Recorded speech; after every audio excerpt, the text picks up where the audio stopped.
नमस्कार, मी अजिंक्य भातंब्रेकर. तुम्ही पाहताय न्यूज 18 लोकमत. महाराष्ट्र अनलिमिटेड मध्ये महत्त्वाच्या घडामोडींचा आढावा घेण्याआधी पाहूया हेडलाईन्स. हेडलाइंस प्रायोजक राजयोग पेंट्स, खुशियां आपकी, रंग हमारे. सरकार मराठा समाजाला आरक्षण देणार. आरक्षण देण्यासाठी सरकार कटिबद्ध. पोहरादेवीतल्या जाहीर सभेत उपमुख्यमंत्री देवेंद्र फडणवीस यांची माहिती.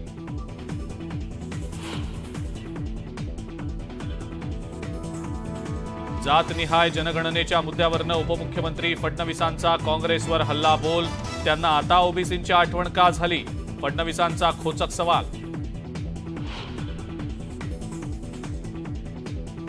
विधानसभा अध्यक्षांचं वेळापत्रक सुप्रीम कोर्टाला अमान्य. हा पोरखेळ नाही. मंगळवारपर्यंत सुधारित वेळापत्रक द्या, अन्यथा आदेश देऊ. सुप्रीम कोर्टाची विधानसभा अध्यक्षांवर ताशेरे.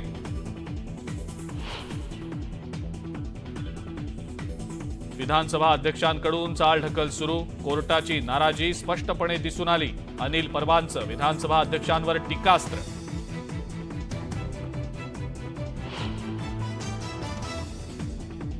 पुण्यातल्या भोसरी जमीन घोटाळा प्रकरणी मंदाकिनी खडसेंना मोठा दिलासा. विशेष पीएमएलए कोर्टानं दिला मोठा दिलासा. टोल संदर्भात मंत्री दादा भुसेंच्या उपस्थितीत शिवतीर्थावर बैठक. टोल माफी हा विषयच नाही, मात्र टोलचा पैसा जातो कुठे हे कळणं गरजेचं. राज ठाकरेंचं वक्तव्य.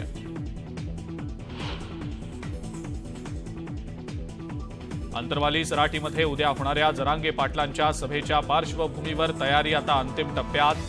100 एकरच्या भव्य परिसरात सभेचं आयोजन.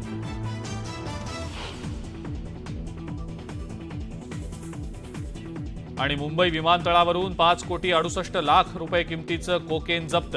ड्रग्ज प्रकरणी एका परदेशी महिलेला अटक. डीआरआयची विमानतळावर मोठी कारवाई.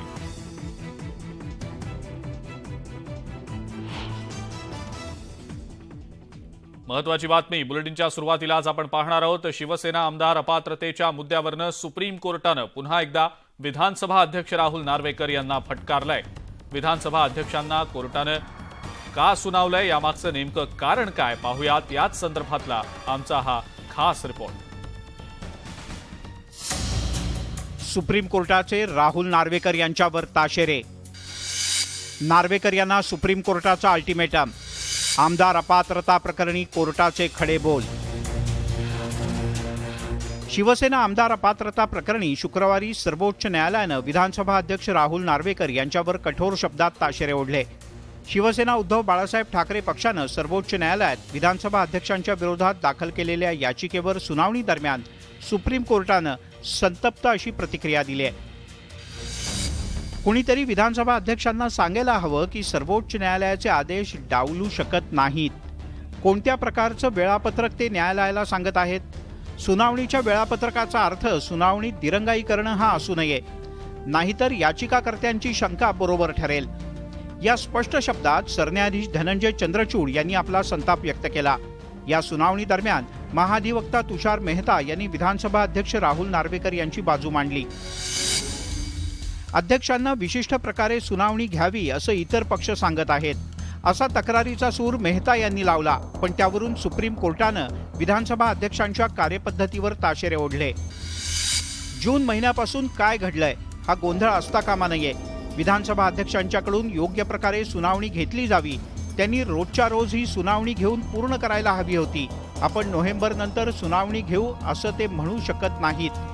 इतक्या थेट शब्दात सरन्यायाधीश चंद्रचूड यांनी विधानसभा अध्यक्ष राहुल नार्वेकर यांना सुनावलंय.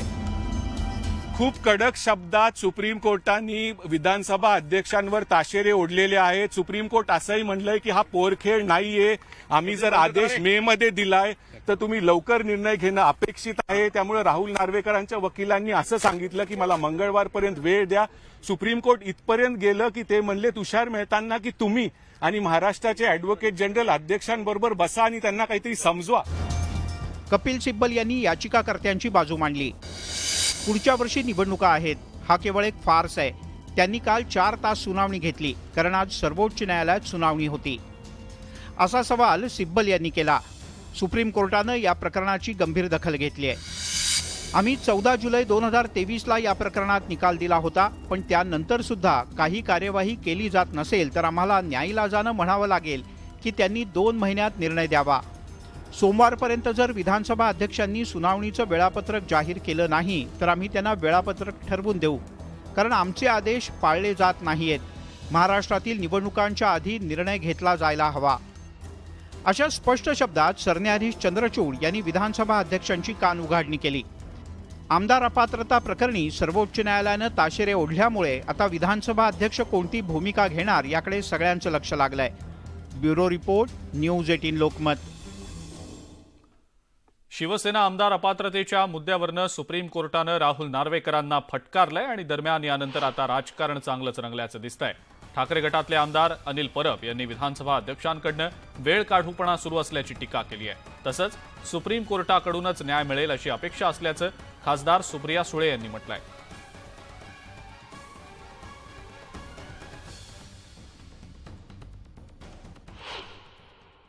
आणि शिवसेनेचा मॅटर आणि राष्ट्रवादी काँग्रेसचा मॅटर हा क्लब केलेला आहे. त्याच्यामुळे आमचा विश्वास आहे की माननीय सुप्रीम कोर्ट ही शिवसेना आणि राष्ट्रवादी काँग्रेस पक्षाला न्याय देईल. त्यामुळे सगळ्याच गोष्टी जर तुम्ही मस्तीत मस्करीत राजकीय सत्तेच्या मगरुरीत घेणार असाल तर ते कोर्टात चालत नाही असं मला वाटतं. आणि त्याच्यात म्हणणं की ट्रायब्युनल काय करेल ते असं नसतं. टाईम शेड्यूल फिक्स असतो. त्यांनी जस्टिस नरिमन यांच्या याचिकेचीही आठवण करून दिली की जस्टिस नरिमन यांनी ऑलरेडी टाईम फिक्स करून दिलाय, तरी तुम्ही कुठल्याच टाईमचं पालन केलेलं नाही. ह्याच्यातच खूप काही आहे.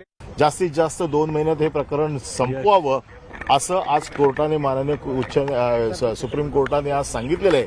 तरी देखील सरकारतर्फे विधानसभा अध्यक्षांतर्फे तुषार मेहता यांनी सांगितलं की मी माझ्या अशिलांशी बोलतो आणि मंगळवारी आपल्याला नवीन टाइम शेड्यूल देतो. परंतु ह्या सगळ्या गोष्टी मध्ये जो विलंब चाललेला आहे याच्यावरती कोर्टाची नाराजी आज स्पष्ट दिसत होती. कोर्टाने जे काही मुद्दे समोर आणले त्यावरनं हे स्पष्ट दिसत होतं की विधानसभा अध्यक्ष ज्या पद्धतीने विलंब लावतायत या प्रकरणाला हे कोर्टाला मंजूर नाही असा. टोलच्या मुद्द्यासंदर्भात राज ठाकरेंच्या शिवतीर्थ या निवासस्थानी बैठक झाली आणि या बैठकीला मंत्री दादा भुसे आणि इतर महत्वाचे अधिकारी उपस्थित होते. या बैठकीमध्ये सरकारनं टोलवरून जी आश्वासनं दिली आहेत त्याची माहिती राज ठाकरेंनी दिली आहे. आणि यावेळेला बोलताना राज ठाकरेंनी टोल माफीचा विषय नाही, मात्र पैसे कुठे जातात ते कळायला हवं अशी भूमिका घेतली आहे. राज्याच्या उत्पन्नासाठी टोल गरजेचे असले तरी त्या बदल्यात नागरिकांना काय सुविधा दिली जाते हे सुद्धा महत्वाचं असल्याचं त्यांनी स्पष्ट केलं. जर सुविधाच मिळणार नसतील तर टोल का भरायचा असा सवालही त्यांनी केला.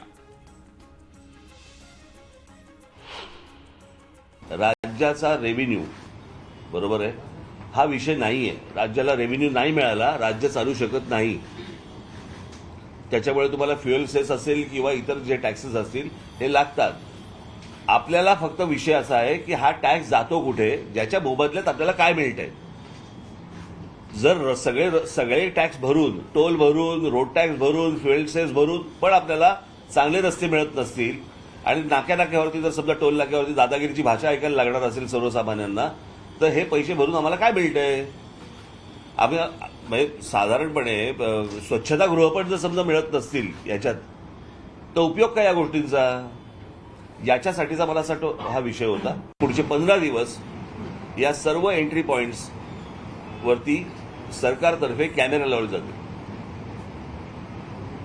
आणि त्यांच्याबरोबर आमचे देखील कॅमेरे लागतील पक्षाचे, की जेणेकरून किती गाड्यांची ये जा होते आहे या गाड्या मोजल्या जातील. कारण दर दिवशी जर लोक समजा गाड्यांची संख्या वाढते आहे बरोबर आहे, त्याच्यात हे टोल पण वाढवणार आणि गाड्यांची संख्याही वाढणार. म्हणजे हे किती काळ चालू राहणार हे एकदा आपल्याला समजा नागरिक म्हणून आपल्याला कळलं पाहिजे बरोबर आहे. त्याच्यामुळे ही व्हिडिओग्राफी उद्यापासून सुरू होईल बरोबर.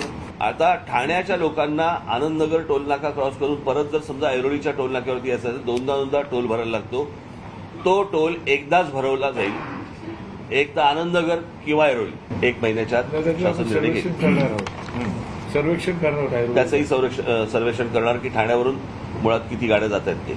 ठाण्याला जे टोल वाढ झालेली आहे खास करून मी कमर्शियल म्हणत नाहीये, ज्या 4 चाकी वाहनांवरती जी 5 रुपयाची वाढ झालेली आहे हा रद्द करण्याच्या दृष्टिकोनातनं सरकारला 1 महिन्याचा अवधी पाहिजे आणि त्याप्रमाणे ते 1 महिन्याच्या अवधीमध्ये याचा निर्णय करतील असं सांगितलं आहे. जी वाढ झालेली आहे ती रद्द करण्याच्या दृष्टीने. त्याच्यानंतर जे गोष्ट बंद झाली होती ती आता पुन्हा सुरू होईल. ती म्हणजे प्रत्येक टोल नाक्यावरती ती जी येलो लाईन जी पूर्वी होती, बरोबर, त्या येलो लाईनमध्ये 200 ते 300 मीटरच्या पलीकडे त्या येलो लाईनच्या बाहेर गाड्या गेल्या तर त्या सगळ्या गाड्या पुढच्या सोडून दिल्या जाणार, टोल न घेता. येलो लाईनच्या पुढच्या सगळ्या गाड्या सोडून दिल्या जाणार. 4 मिनिटाच्या पलीकडे एकही गाडी टोल नाक्यावरती थांबणार नाही. कितीचं टेंडर आहे, कितीचा टोल आहे, म्हणजे टोल आकडा किती आहे, काय 1000 कोटी असेल, तो आकडा दिला जाईल. रोजचे वसूल किती होत आहेत आणि आता उरलेत किती, हे मोठ्या बोर्डावरती रोजच्या रोज डिजिटली तुम्हाला सांगितलं जाईल लोकांसाठी, दोन्ही बाजूला.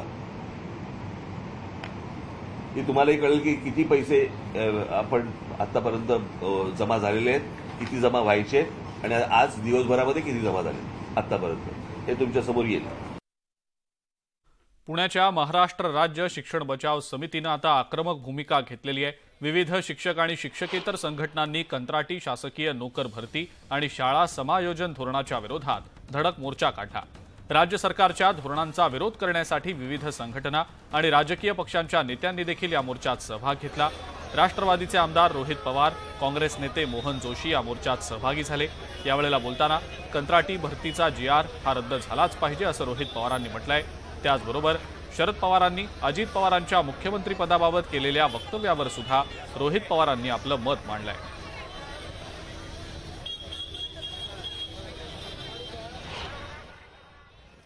या सरकारला कुठेतरी या गोष्टीची जाण आणून दिली पाहिजे की तुम्ही हे जे निर्णय घेत आहात ते महाराष्ट्राच्या हिताचे नाही. तुम्हाला फक्त पदाचं पडलंय, मंत्रिपदाचं पडलंय, तुम्हाला मुख्यमंत्री पदाचं पडलंय, पण या गरिबांच्या परिस्थितीचं, महाराष्ट्राच्या भवितव्याचं, पुढच्या पिढीच्या भवितव्याचं याच्यावर कोण विचार करणार? त्यामुळे या सरकारने जे झोपेचं सोंग घेतलेलं आहे त्यांना उठवण्यासाठी आम्ही असेल आणि इतरही सामाजिक संघटना मोठ्या प्रमाणात जिल्ह्यात जाऊन तिथं आंदोलनं करत आहेत. की जेव्हा तुम्ही बीजेपी बरोबर जाता तुम्हाला संपवलं जातं आणि जे नेते आता बीजेपी बरोबर गेलेले आहेत टप्प्याटप्प्याने तुम्ही बघितलेलं आहे त्यांची ताकद कशी कमी केली जाते. तर ह्या सगळ्या गोष्टी बघितल्यानंतर जेव्हा एक लोकनेता भाजपच्या जवळ जो जातो त्याची जर ताकदच कमी केली तर उद्या जाऊन भवितव्य काय हाही प्रश्न निर्माण होतो ना. मुंबईमध्ये मंत्रालयात कंत्राटी भरतीच्या विरोधात आंदोलन करण्यात आलं. घोषणाबाजी करत कंत्राटी भरती रद्द करण्याची मागणी यावेळेला आंदोलकांनी केली आहे. मंत्रालयात आंदोलन करणाऱ्या आंदोलकांना पोलिसांनी ताब्यात घेतलं.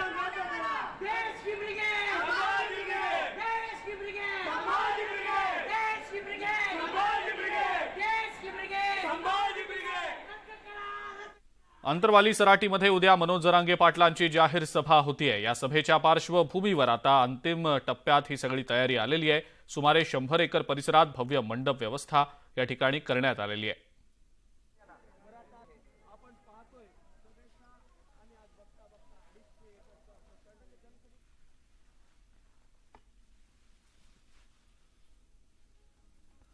महाराष्ट्र अनलिमिटेडमध्ये आता वेळ झाली आहे एका ब्रेकची. बघत रहा न्यूज 18 लोकमत.